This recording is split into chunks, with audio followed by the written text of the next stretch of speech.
Hey, salut tout le monde. Pour ceux qui suivent, vous savez ce qui s'est passé avant? Peut-être. Parce que ceux qui suivent diront aussi, mais attends, tu mets jamais les vidéos dans l'ordre, arrête de te foutre de notre gueule. Ce coup-ci, elles seront peut-être dans l'ordre. Donc, un autre colis de Tonton Flo, c'est pas fini, il y en a encore 3 derrière. C'est des gros. Alors, chez Tonton Flo, j'ai pris 2 Traxxas Summit 1/10. Et il m'a rajouté plein de choses avec. Plein de trucs qui traînent. Il n'a pas forcément besoin. Parce qu'il y a une partie qui est donc pour vous, les gars. Il y a une partie qui est à moi. Et une partie, je fais ce que je veux. Alors, on va sortir d'abord les petits trucs qui sont annexes à côté de celui-là. Là. Et ce qu'il y a là-dedans, par exemple, ça, c'était pas prévu. Ça, c'est un truc qui m'a mis en plus. Parce que ça l'embêtait qu'en plus, je me tape le trajet aller-retour Reims. Donc, on a fait quoi 850 bornes pour se voir. Parce qu'il ne pouvait pas envoyer tout ça par la poste. Ça le stressait d'envoyer tout ça par la poste. Je comprends tout à fait, puisque ça fait un paquet de colis, ça fait un paquet de frais, d'assurance. Et si derrière, tu n'es pas sûr que ça arrive, c'est chaud. Hein? Donc je vous répète, si vous croisez Tonton Flo dans les commentaires, je vous invite tous à l'encourager, à le remercier. C'est un petit gars génial, il est franchement super cool. On a malheureusement, comme dit, que eu 2-3 heures devant nous pour discuter ensemble. La météo était pourrie, donc on n'est pas allé rouler. Mais si c'était à refaire, oui, je m'arrangerais pour passer sur un week-end avec une nuit à l'hôtel et puis pour qu'on puisse rouler ensemble un week-end. Ce qui me ferait bien sûr énormément plaisir, Flo, c'est que tu puisses venir au Val d'Argent. Et ce qui va se passer, c'est que bien sûr, tu te poses pas de questions pour le matériel. J'aimerais bien que tu puisses venir au Val d'Argent. Donc, je rappelle que ça se passe le 1 et 2 juillet 2023. Je vais faire une vidéo encore pour donner tout ce qui va avec. N'oubliez pas qu'il y a hôtel, chambre d'hôte, camping à côté. Il y a de l'électricité, de quoi vous abriter sur le terrain pour la journée d'utilisation, donc chargeur et tout ce qu'il faut. Vous pourrez emmener. Et Flo, donc si tu peux venir, saute juste dans le train. Tu sautes dans le train, tu ressors à la gare de Colmar. Moi ou quelqu'un viendra te récupérer à Colmar. Et tu n'as pas besoin d'emmener de bagnole, de trimballer un sac avec une tonne de matos. Tu as déjà du matos à toi ici. Donc j'emmènerai ce qu'il faut pour que tu puisses rouler, bien évidemment. Donc, moi, ça me ferait super plaisir. Après, si c'est possible, c'est une autre histoire. On verra ça, ça dépend de chacun. Alors, Flo, dans cette mini boîte qui est à moi, que je vais garder, il a mis un EVX2 avec la détection low voltage. Donc, c'est un variateur pour Traxxas Summit avec détection LiPo. Les tous anciens n'avaient pas de détection LiPo, donc tu roules absolument avec un buzzer. Celui-là, comme l'ancien, peut être programmé en NIMH ou en LiPo. Tu peux l'utiliser pour alimenter 2 moteurs charbon. Tu vérifies bien qu'ils tournent dans le bon sens. Alors, sur les modèles Traxxas, tu as un moteur dans le sens normal et un qui a un petit R parce qu'il tourne de l'autre sens. Il faut savoir que tu peux brancher n'importe quel moteur, il faut juste inverser 2 fils sur le deuxième pour que ce soit dans le bon sens. Pourquoi Traxxas a fait ça? À cause de l'avance. Les moteurs charbon, même les brushless, ont une avance mécanique pré-réglée. Donc si tu inverses juste le sens, il est possible que un des 2 moteurs aille plus vite d'un sens que de l'autre. Bon là, ils s'aident les uns les autres, donc ça va, c'est pas très grave. Je l'ai déjà fait, ça pose pas de problème. T'inquiète. Ce qu'il faut faire attention, c'est ces branchements-là. Parce qu'il y a un gros piège. Ces câbles ne sont pas en série. Il y en a un qui alimente le bec, l'autre non. C'est-à-dire que là, je vais brancher une batterie sur celui-là, c'est peut-être l'autre, maintenant je dis au hasard. Mon engin va se mettre en route, mais ne pourra pas avancer. Si je branche une batterie sur le deuxième uniquement, il ne va se passer rien. Et quand je branche les deux, évidemment, j'ai mes cerveaux qui fonctionnent, ma lumière, et mon moteur, ou mes moteurs.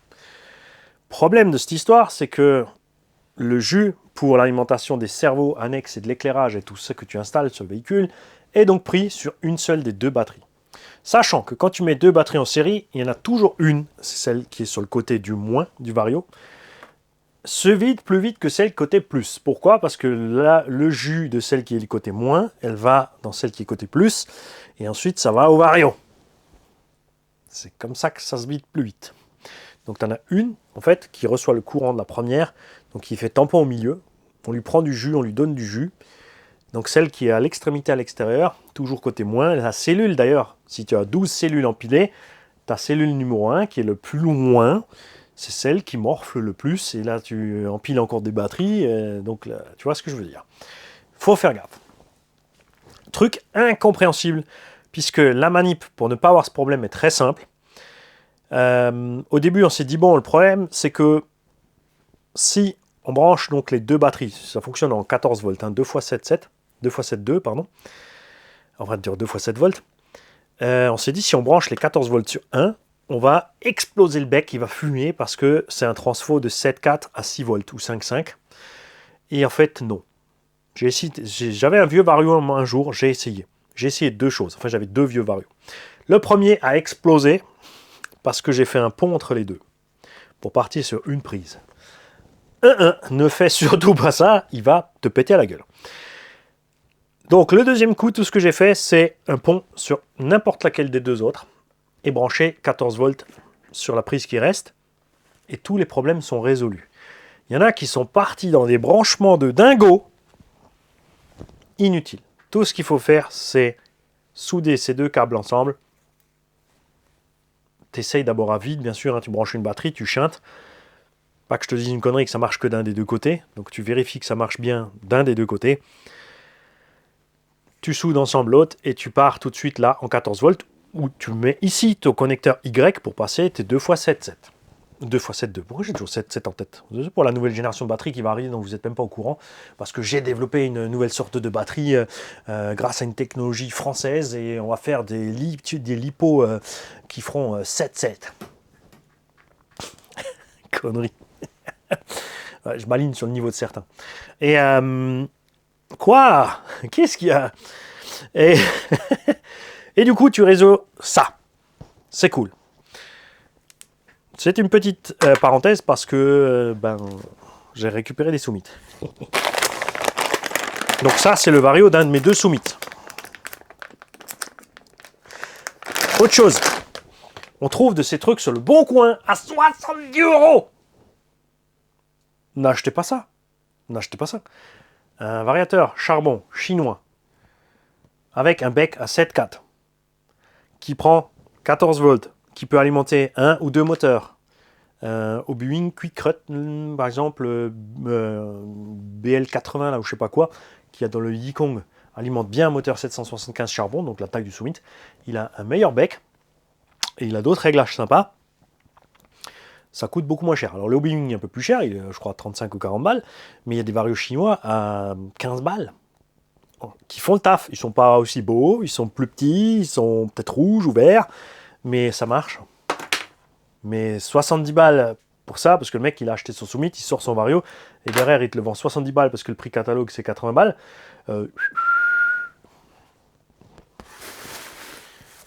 Perso, non. Faites pas ça. Après, tu veux peut-être être full origine, t'as cramé ton vario, ok. Mais il y a moyen d'en avoir moins cher. Hein. Moi, les varios que j'ai reçus des tontons, je les ai redistribués gratuitement. Ils sont partis dans une enveloppe vers les gens qui en avaient besoin parce qu'ils avaient cramé leur matos. Et là-dedans, j'ai un mini-mythe. Stop, hein, on n'a pas fini. Tonton Flo, il s'est dit, regarde, la dernière fois tu as dit que t'as pas assez, tu penses pas toujours aux outils pour aller avec les tombolas. Il m'a donc envoyé plein de clés. M8, 10, 12, 6. Ça c'est du 17, 12, 10, 6. Made in Taiwan, Thunder Tiger. Ça c'était pour un vieux nitro. Et tout plein de clés en croix Tamiya. Quand je vous dis que c'est un mec généreux, c'est que c'est un mec généreux. Ouais, il en a tout plein. Donc faites-moi absolument penser sur toutes les prochaines tombolas que j'ai bien mis tout l'outillage avec. La vache, combien il y en a? Alors, ça c'est de la pièce de Minimit, ça c'est de la pièce de Maximit. On a deux chargeurs. Tu vois, chez Horizon B, ils n'ont pas dormi comme Traxxas. Tu as une prise USB pour charger ta petite NIMH. Donc si tu as des petites NIMH, et que tu veux un de ces petits chargeurs USB, tu me le dis, je te le mets en enveloppe, je te l'envoie, c'est gratuit. C'est tonton qui a envoyé les enveloppes, c'est tonton qui ont payé les timbres et envoyé les timbres. Merci d'ailleurs Papy Chiles qui m'envoie régulièrement des timbres. Ça continue, je vais faire un stock. Donc si tu as besoin de ça, et pas de panique, si tu as besoin d'une autre prise et que tu ne peux pas souder, tu me dis, écoute, moi j'ai de la LNIMH, mais j'ai du DIN, je te fais soit un adaptateur, soit je te soude du DIN direct dessus. C'est des petits chargeurs automatiques qui s'arrêtent tout seuls, et après ils maintiennent la charge, ils ont ce qu'on appelle une charge d'entretien. Tu n'es pas obligé de la brancher sur un PC, il existe des petits adaptateurs USB, c'est de plus en plus courant. Donc, de toute façon, si tu es un vieux et tu comprends pas ce que je te dis, c'est pas grave, c'est parce que tu es vieux. Parce que les jeunes, ils ont déjà compris. Hop. On a donc ici un mini-mit. Et ça, c'est rigolo parce que c'est pas rien. Je te jure, ton Flo, que j'étais pas plus tard que avant-hier, donc avant de venir te voir, sur le Bon Coin, et je regardais un petit peu les mini. Parce que j'ai jamais été grand fan des mini Traxxas. En 2S, ça va, comme dit en 3S, c'est chaud pour leur transmis. Mais dernièrement, comme j'avais quelques mini Revo là, je m'étais quand même bien amusé avec les mini Revo. Et comme j'avais pour plan de racheter un gros Summit, je me suis dit que ce serait rigolo d'avoir un mini Mit avec. Et là, tu m'en as mis un dans la boîte. C'est géant. Alors, j'ai pas le combo qui va avec, mais j'ai le Vario qui était au fond d'une des boîtes. Hop. En brushless en plus. Et il me semble que j'ai encore un moteur et un Vario brushless. De petite taille, même si j'ai pas le Vélinion d'origine, j'aurai sûrement un équivalent. Alors, on a un souci, même pas.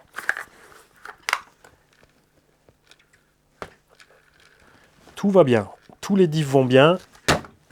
L'engin est bien réglé. En fait, il est full origine. Et il a quasi pas servi, quoi.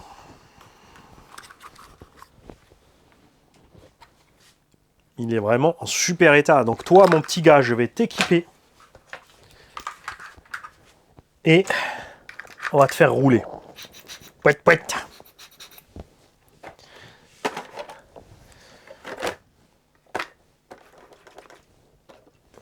En 2S tranquillou, hein. Pas de panique, ça va bien se passer. Alors, en mini machine, on parlait tout à l'heure des prix, enfin tout à l'heure dans la vidéo précédente, si elle est sortie avant, du retour des engins charbon avec des tarifs, on est quand même dans du 300-350 balles pour certains engins charbon en taille 1/10, en petit MT 1/10. Et ce qui me fait plus grincer des dents encore, c'est une raison pour laquelle je boude ces mini Traxxas, c'est que c'est 350 balles le mini Traxxas. Ça fait mal quand tu vois qu'à 200, bon maintenant c'est devenu plus cher, mais entre 200, à l'époque à 210-220 balles, entre un LC Racing et ça à 350, il n'y avait pas photo. On a des engins W-Toy dans ces dimensions-là qui font super bien le boulot, qui assurent, qui sont super pas chers en pièces de rechange. On voit, comme dit nos grands constructeurs, parenthèse, redescendre sur du charbon et nous proposer à nouveau plus de charbon, alors qu'en mini-machine chez W-Toys, il se passe exactement l'inverse. On est en train de nous mettre du brushless partout. Il y a des nouveaux engins brushless qui arrivent en W-Toys ou Larlo avec une bonne démultiplication, le moteur adéquat. Le Crobol était dans cette taille-là, beaucoup moins cher. Bon, moteur charbon pas adapté au truc, tout ce que tu veux, mais la prochaine génération sera clairement géniale. Et si tu me demandes si vraiment ils font ce qu'ils ont dit chez Crobol, c'est-à-dire de mettre un petit moteur à charbon avec l'étagement adéquat dans le Crobol, si tu me dis entre un Crobol à 160 € et le Traxxas même charbon à 250-270 balles, je te dirais prends le Crobol. Je me suis éclaté avec le Crobol, il est super solide. Et franchement, même si elles sont bien, sont agréables à conduire, ces petites mini Traxxas, le prix est absolument totalement irraisonnable. Tout simplement. Le Crobol en 3S, en plus, il a tenu la distance. Ceux-là en 3S, on sait que les diffs, ils morflent. Alors oui, il faut ouvrir, oui, il faut faire le truc dedans. Je sais qu'il y a des amoureux de ces mini-machines. Ce n'est rien contre vous. On parle globalement par rapport à la concurrence annexe de ce genre de machine. Les portes-fusées sont un point faible. Là, ils sont déjà montés en RPM.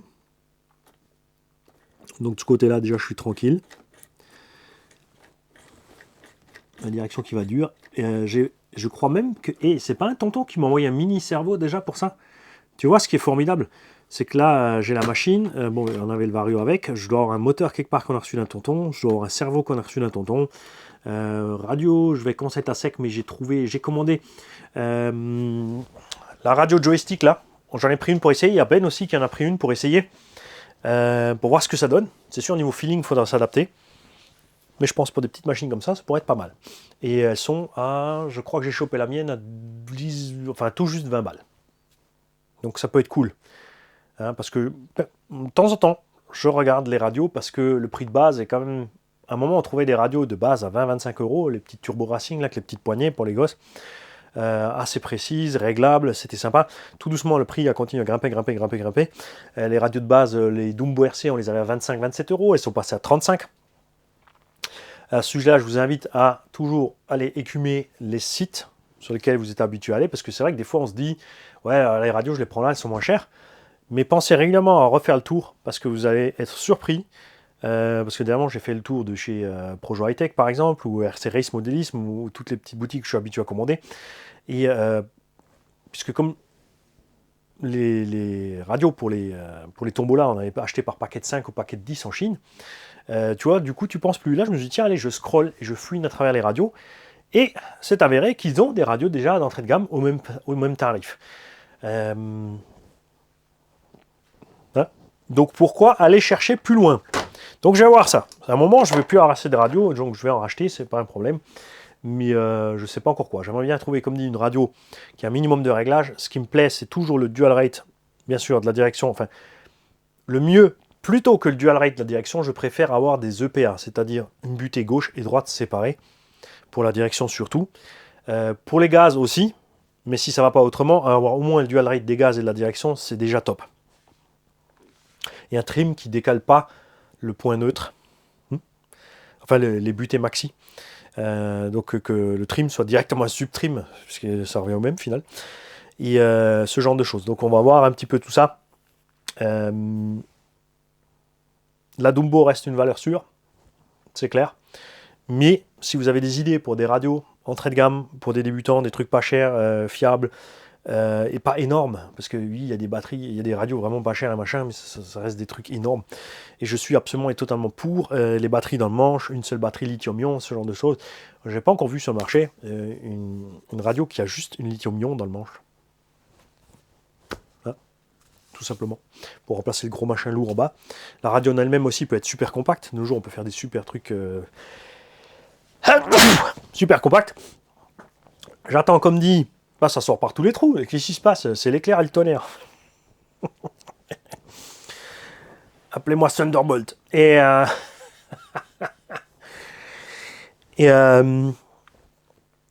bah oui, je rôde, je pète, rien ne m'arrête, je suis chez moi, je fais ce que je veux. Hein, c'est mon atelier, mes règles.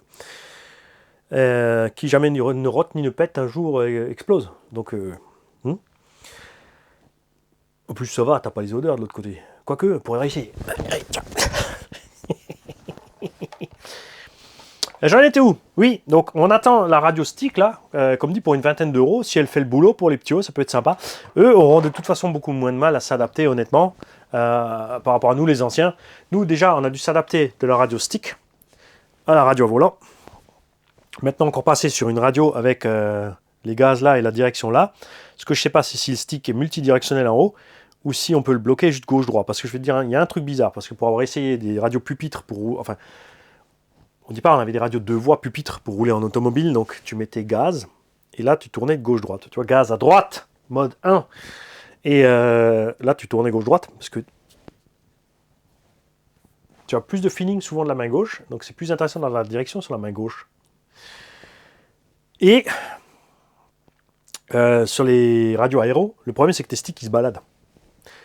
Donc mettre gaz, là ça va, Même si ton stick il se balade un peu gauche-droite, ça dérange pas. Par contre, tourner gauche-droite avec un stick qui se balade, c'est chaud. Donc ça, il faudra que je vois comment c'est fait sur cette radio à manche comme ça. Mais si ça se passe bien, si elles sont fiables, si on a une bonne portée, si les réglages sont cool, je pense que pour la prochaine rangée de véhicules Tombola, j'achèterai un paquet de 5 ou de 10 de celles-là. Si ça intéresse les gens, évidemment. Après, il n'y a peut-être pas tout le monde qui en veut, mais on va tester ça.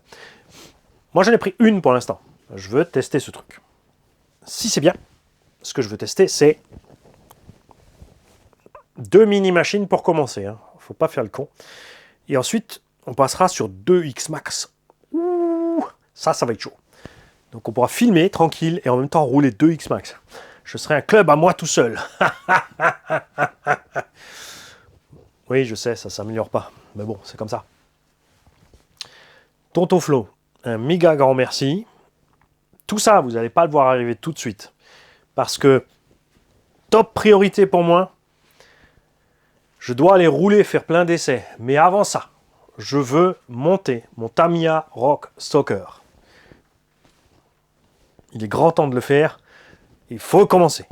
Et ensuite, on attaquera par étapes, en parallèle des essais, avant de toucher à tout ça. Enfin, il faut que je me motive à pas toucher à tout ça. Moi, j'ai toujours problème quand j'ai une voiture qui a une panne ou un morceau, c'est de vite l'équiper, vite aller rouler avec. C'est de faire donc en parallèle le montage du tracteur Tamiya King Hauler. C'est ce que j'aimerais.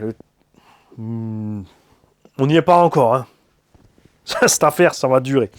Pas parce que c'est compliqué à faire, mais parce que j'ai plein d'autres choses à faire. Plein d'autres choses à faire. Et là j'ai ces idées-là parce qu'il fait moche dehors. Quand il va faire beau, rester enfermé dedans quand il fait beau, pour Mani, c'est du domaine quasi de l'impossible. Donc il y a de fortes chances que ça parte en toute cette histoire encore selon la météo. Donc priez pour qu'il grêle. Enfin pour ceux qui veulent voir les montages kits. Salut à tout le monde. Merci tonton Flo.